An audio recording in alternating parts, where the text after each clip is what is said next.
So what is the most effective way of using visuals, slides, a PowerPoint deck when you're giving a presentation?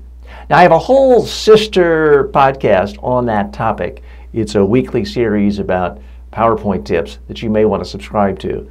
But let me tell you the most important factors right now.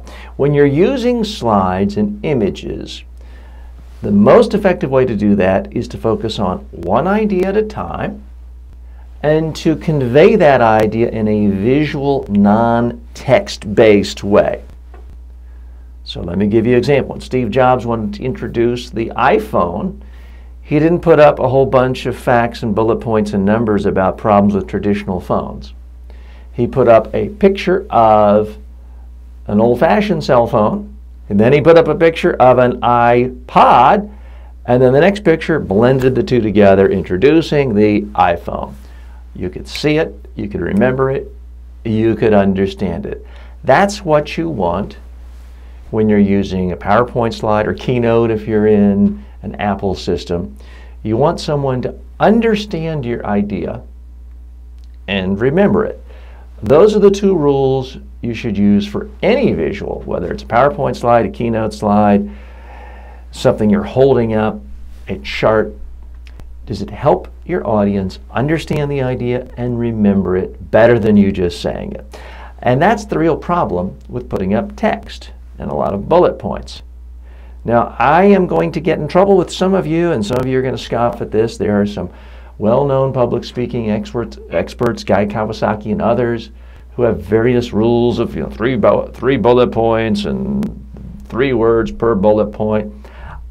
I've tested audiences all over the world for more than 30 years, and I can tell you, in my experience, it is a complete, utter waste of time to put text on a PowerPoint slide that you're projecting. Let me say that again, because some of you are going to write to me and say, well, TJ, so are you saying it's best to use 3 words or fewer? No. I'm saying it's actually best to not put any text on a PowerPoint slide that you are going to project in front of people. If you want to email people a deck with tons and tons of words, lots of numbers, complex charts, fine. They can read it on their own. They can print it out. If you want to give people a handout after your presentation or before, fine. Anytime I speak to an audience, whether it's for an 8-hour training or a 60-minute keynote speech, I typically email every person who's going to be in the audience not 1, but 2 books, sometimes 4 books. If they want to read it, they will. If they don't want to read it, they don't have to, but it's there. I don't get up and then have a slide behind me with bullet points from the book. It's a different medium.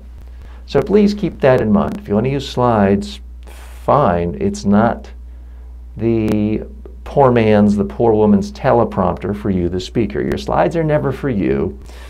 They're for your audience. Use them without text if you really want to be effective and do the best for your audience and ultimately for yourself.